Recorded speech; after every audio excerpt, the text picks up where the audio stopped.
लक्ष्मीरूपेण संस्थितः नमस्तस्यै नमस्तस्यै सासुबाई नमो नमः सासुबाई।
कॅशचं हे हल्ली असं अचानक गायब होण्याचं प्रमाण वाढत चाललंय। एकतर गायब होते आणि स्वतःचा मोबाईल पण घरी विसरून जाते।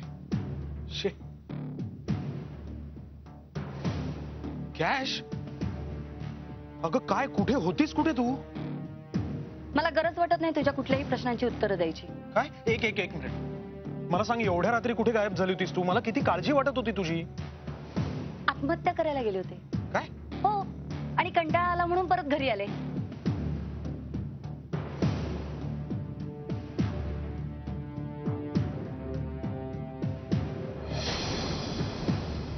काय झालं? काय? पत्ते? अगं, म्हणजे आजचा दिवस आपलाच आहे बघ। तुझ्या आबांच्या मनात सुद्धा ना एक कोपरा रिझर्व केलाय मी। हो, आणि ती पत्रिका कुठे ना ते कळलंय मला। काय म्हटलंय? खरंच अगं, व्हेरी गुड, व्हेरी गुड। आणि ती आपण कधी उचलू शकतो तिथून? खरंच ग्रेट।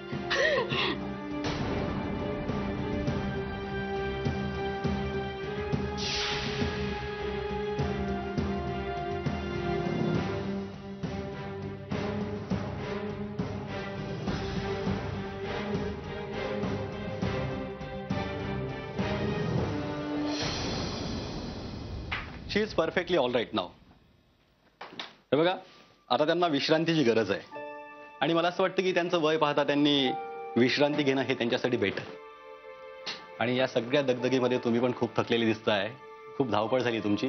तुम्ही घरी जा, फ्रेश व्हा, आराम करा, इथली काळजी करू नका, आमचा स्टाफ सगळं बघेल। डॉक्टर, त्यांना घरचं सूप दिलं तर चालेल? आणू शकता, पण दुपारनंतर, आणि हो, फार तिखट नको। ओके, चल निघू। एक मिनिट, मी त्यांना एकदा भेटू शकते का प्लीज? नको, सिस्टरने त्यांना आत्ताच इंजेक्शन दिलंय, त्यांना आराम करू दे। ओके, चल। Thank you doctor.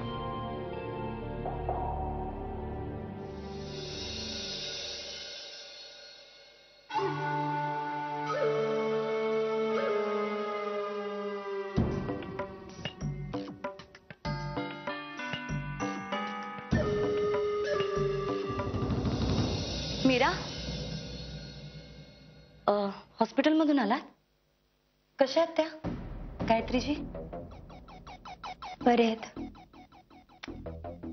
आजकाल ना माणसांचं काही सांगताच येत नाही, कधी काय होईल ना कळणार सुद्धा नाही।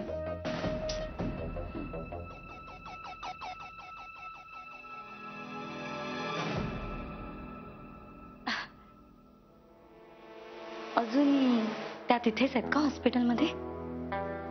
हो, उद्या परवा डिस्चार्ज मिळेल।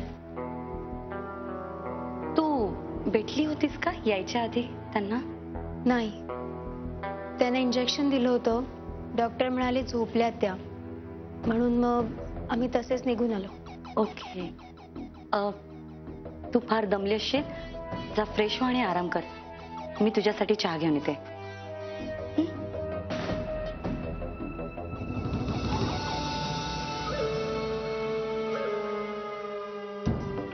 मी जे इंजेक्शन देऊन आले त्याचा काहीच परिणाम झालेला दिसत नाही त्या गायत्रीवर. आतापर्यंत काही ना काहीतरी रिॲक्शन यायलाच हवी होती. सासूबाई म्हटल्यावर कसे चटकन डोळे उघडले हो तुम्ही. पण तुम्ही आमच्या सासूबाई नाही आहात, तुम्ही तर फक्त मीराच्या सासूबाई. म्हणजे आमचा मित्र तुम्ही त्याच्याशी लग्न करणार म्हणून आम्ही एवढं. हो, आम्ही तुमच्या होणाऱ्या नवऱ्याचे मित्र आहोत, विनायक रत्न पार्किंगचे.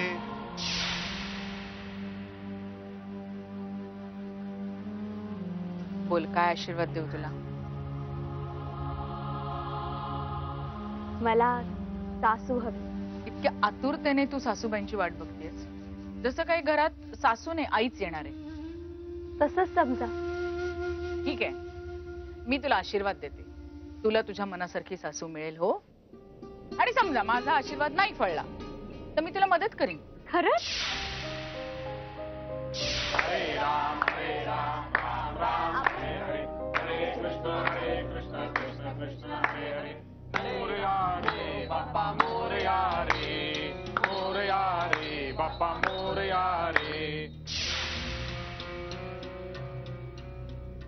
तुमची राहायची व्यवस्था झाली तर तुम्ही इथेच राहाल ना? म्हणजे मी तुमची व्यवस्था करते, चालेल का?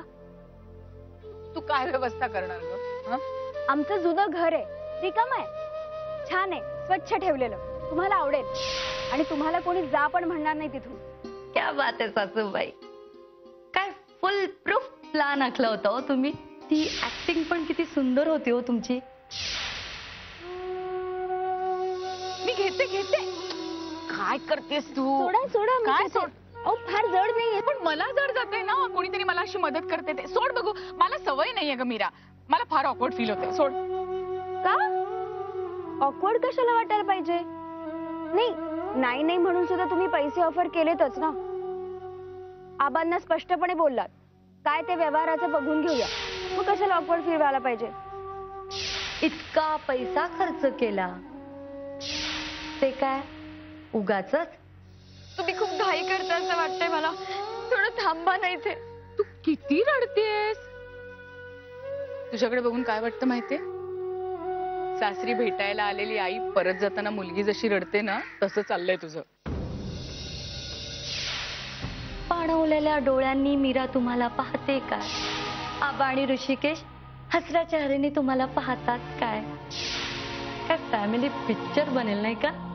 कळत नकळतपणे माझ्या घरातल्या लोकांकडून तुमचा अपमान झाला असेल, किंवा माझ्या घरातल्यांपैकी कोणी जर तुम्हाला म्हटलं असेल की तुम्ही इथे राहू नका, तर त्यांच्या वतीने मी तुमची माफी मागतो. आणि मी एवढंच सांगायला आलोय तुम्हाला की तसं काही नाहीये. तुम्ही हवे तितके दिवस इथे राहू शकता. ती इतकी मदत करते की त्या ओझ्याखाली तुम्ही लग्नाला नाही म्हणूच शकत नाही. सगळी माणसं स्वार्थी असतात, मुखवटे घालून जगतात. आणि मी मुखवट्यांवर नाही विश्वास ठेवू शकत. माणसं मनात काही ना काहीतरी हेतू ठेवूनच मदतीचा हात पुढे करतात, हे माझं मत बरोबर आहे हे आज पुन्हा एकदा सिद्ध झालंय. माणुसकी किती गुळगुळीत गोंडस शब्द आहे हा. 5 रुपयाच्या नाण्यासारखा सहज कुठेही वापरला जातो आजकाल. पण मनात असतं ते कुठल्या ना कुठल्या प्रकारे समोरच्याला कळतंच. जसं आज मला कळलं, माझी इतकी काळजी घेण्यामागे या रत्न पार्किंगचा काय हेतू आहे ते. शी, कुठे येऊन फसले मी. पुन्हा पुन्हा मुखवट्यांवर विश्वास ठेवते आणि मग ही अशी चिडचिड होते. हे घ्या. रत्नपारखी साहेब, गेल्या 8-10 वर्षांपासून मी तुमच्याकडे येतोय. येतो असं म्हणणं चुकीचंच आहे. खरं तर तुम्हीच मला फोन करून बोलवताय आणि तुमच्या या आर्थिक मदतीमुळेच आमची ही संस्था सुरळीत चालली. अहो असं का बोलताय? खरं तेच बोलतोय. अहो तुमच्यासारख्या लोकांच्या मदतीमुळेच आमचा निभाव लागलाय. थोर संत म्हणून गेलेलेच आहेत, जगी ज्यास कोणी नाही त्यास देव आहे. आम्ही काय फक्त निमित्त मात्र आहोत. आणखी एक गंमत सांगू का? हा आठवडा आहे जॉय ऑफ गिव्हिंगचा, दान धर्माचं महत्व सांगणारा. आणि म्हणूनच माझ्याकडून होईल तेवढी मदत मी गरजूंना करत असतो. बरं येतो मी. अहो पाया काय पडताय? पाया त्याच माणसांच्या पडावं ज्यांनी माणसांच्या भल्यासाठी आपलं आयुष्य खर्च केलंय. मी काय हो, मी सामान्य माणूस आहे. परमेश्वराने मला ओंजळ भरून दिलंय. मी फक्त त्यातलं मूठभर तुम्हाला देतोय, दुसरं काही नाही. मूठभर द्यायला सुद्धा मोठं मन लागतं साहेब. आता मोठं मन माझ्याजवळ आहे की नाही मला माहिती नाही. हा पण एक गोष्ट मात्र नक्की आहे, यापुढे मी तुम्हाला फक्त आर्थिक मदत करून थांबणार नाहीये, तर मी स्वतः तुमच्या संस्थेच्या कामात तुम्हाला मदत करणार आहे. खरंच? हो. माझं रिटायरमेंट नंतरचं आयुष्य तुमच्या बरोबर मी सुखात घालवण्याचा प्रयत्न करणार आहे. ही तर आनंदाची गोष्ट आहे. मी हा निर्णय आत्ताच सगळ्यांना जाऊन सांगणार आहे. येतो मी. तुम्ही कसे जाणार आहात? जाईन बस किंवा रिक्षाने. काही गरज नाही, माझी गाडी आहे, माझा ड्रायव्हर तुम्हाला सोडून देईल. नाही नाही त्याची काय गरज आहे. येतो. मी तुमचं काहीही ऐकणार नाही. चला मी तुम्हाला गाडीपर्यंत सोडायला येतो. चला.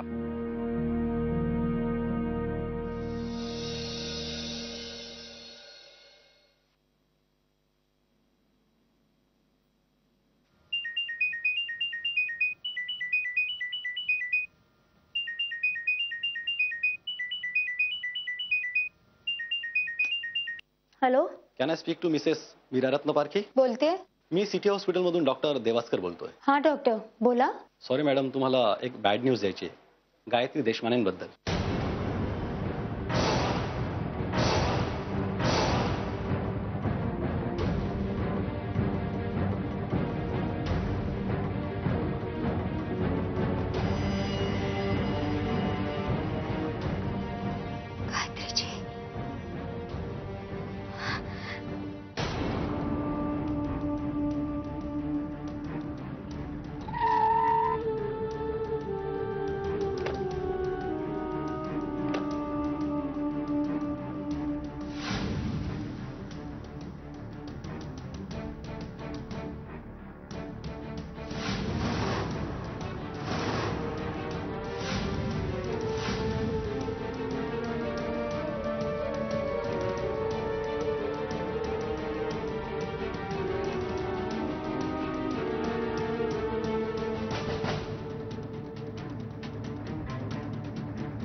कुठे गेले असतील गायत्रीजी?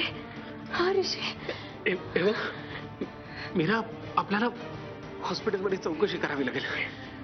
त्याच्याशिवाय हा काय प्रकारे आपल्याला कळणार नाही. शीजांनी फोन केला तर त्यांना विचारायला पाहिजे रे. हो, पण तू आधी शांत हो, आपण विचारूया त्यांना. डॉक्टरांना विचारू. डॉक्टरांना विचार. डॉक्टर, तुम्ही मला फोनवर काय सांगितलं? हा सगळं काय प्रकार आहे?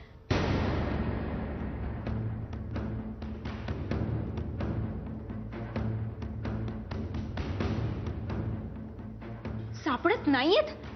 व्हॉट यू मीन सापडत नाहीयेत? अशा कसं काय होऊ शकतं? हे बघा मॅडम, पेशंटने जर स्वतःच ठरवलं असेल की निघून जायचं आणि तो निघून जात असेल तर आम्ही शोधाशोध करून काय उपयोग आहे? हे बघा, शेवटी तुम्ही पेशंटचे नातेवाईक म्हणून तुम्हाला संपूर्ण प्रकार फोन करून आम्हाला कळवावा लागला. तुम्ही काय काय बोलताय डॉक्टर? त्यांचं ऑपरेशन झालं होतं जस्ट. उठू शकत नव्हत्या, साधा बाथरूम मध्ये जाऊ शकत नव्हत्या आणि तुम्ही म्हणताय स्वतःहून ते हॉस्पिटल सोडून निघून गेले. असं कसं शक्य आहे? मीरा, एक मिनिट, जरा शांत. मी बोलतो. हे पण डॉक्टर, मीरा म्हणते त्यात तथ्य नक्कीच आहे. त्यांचं नुकतंच ऑपरेशन झालंय, त्या बाहेरही जाऊ शकत नव्हत्या आणि असं गायब होणं म्हणजे बरं नाही ना. बघा मिस्टर ऋषी, ही न्यूज आमच्यासाठी सुद्धा शॉकिंगच आहे. ही न्यूज जर बाहेर कळली तर आमच्या हॉस्पिटलच्या रेप्युटेशनवर त्याचा परिणाम होईल. म्हणूनच संपूर्ण हॉस्पिटलची यंत्रणा कामाला लावून आम्ही त्यांना शोधण्याचा कसोशीने प्रयत्न केला हो, पण एक्स्ट्रीमली सॉरी, त्या सापडतच नाहीयेत. सापडत नाहीयेत म्हणजे काय? नाही डॉक्टर, तुम्ही काही बोलतात, मला तुमच्यावर अजिबात विश्वास नाहीये. नक्कीच काहीतरी वेगळं झालंय. हे बघा मॅडम, तुम्हाला जर वाटत असेल ना काहीतरी वेगळा प्रकार आहे, खरंच वेगळा प्रकार आहे का हे आम्ही तपासून पाहण्याचा प्रयत्न करतोय. हो प्लीज आमच्यावर विश्वास ठेवा. मला तुमच्यावर विश्वास नाहीये. निशी, मला सारखं वाटतंय की काहीतरी लपवतात आपल्याकडून. हे खरं नाहीये. रात्रीच्या संपूर्ण स्टाफला मी या ठिकाणी आता बोलवून घेतलंय. इव्हन माझी गाडी पाठवून नर्सला आणि रिसेप्शनिस्टला सुद्धा बोलवून घेतलंय. येतीलच ते इतक्यात. गाडी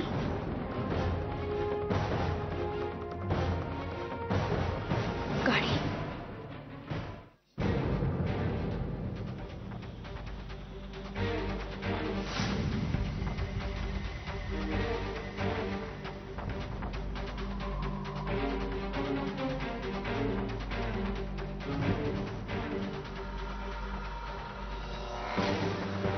मीरा, काय झालं? तू अशी पळत का आलीस बाहेर? ऋषी, पण गायत्रीजींना त्यांच्याच गाडीतून इथे आणलं होतं ना ऍडमिट करायला. हो, एक मिनिट. आणि ती गाडी आपण इथे पार्क केली होती बरोबर? एक्झॅक्टली. मग गाडी कुठे आहे? एक मिनिट. हे बघ, याचा अर्थ डॉक्टर खरं बोलतायत. म्हणजे गायत्रीची इथनं स्वतःहून बाहेर पडल्यात, कळलं तुला? पण कशासाठी? एवढं सगळं व्यवस्थित चालू असताना त्यांना असं हॉस्पिटल सोडून जायची काय गरज होती रे? काही कळत नाहीये. ठीक आहे, रिलॅक्स. It's okay. शोधू आपण. नाही सर, माझा स्वतःच या गोष्टीवर विश्वास बसत नाहीये. मी रात्रभर त्यांच्या वॉर्डमध्ये होते. मी त्यांना इंजेक्शन दिल्यावर त्या माझ्यासमोर गाढ झोपल्या होत्या. सिस्टर, ते सगळं खरं आहे हो. अहो ते आता वॉर्ड मध्ये नाहीयेत. यावर तुमच्याकडे काही उत्तर आहे का? तुम्ही ज्या वॉर्ड मध्ये ड्युटीला होतात रात्री, त्या वॉर्ड मधून त्या गायब झालेल्या आहेत. याचं गांभीर्य तुमच्या लक्षात येत आहे का? पण मला एक कळत नाही, माझ्यासमोर गाढ झोपलेली पेशंट अशी कशी अचानक जाऊ शकते? ठीक आहे सिस्टर, पेशंट गाढ झोपल्यानंतर त्यांच्या बाबतीत काही वेगळं घडलं होतं असं काही आठवतंय का तुम्हाला? पेशंटची एक नातेवाईक त्यांना भेटायला आली होती. त्याच्या व्यतिरिक्त काही नाही घडलं. नातेवाईक?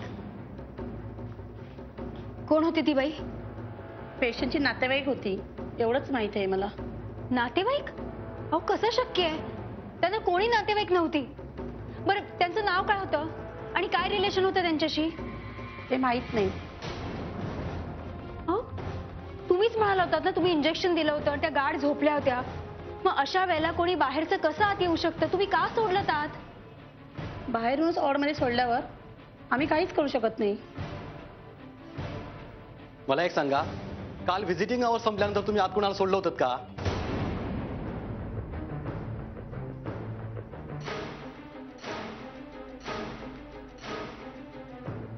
अहो काहीतरी बोला. सॉरी सर, त्या माझं काही ऐकायलाच तयार नव्हत्या.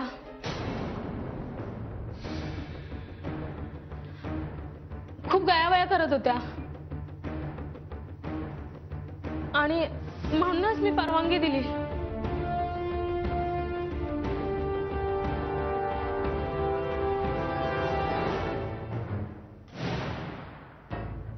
हे बघा, गायत्रीजींना कोणीही नातेवाईक नाही ह्याची गॅरंटी मी घेते 100%. पण तरी तुम्ही ती जी नातेवाईक आली होती त्याचं वर्णन सांगू शकता का? 26-27 वर्षाची असेल ती. दिसायलाही खूप सुंदर होती. महागातली साडी घालून आली होती. तिचे डोळे घारे होते.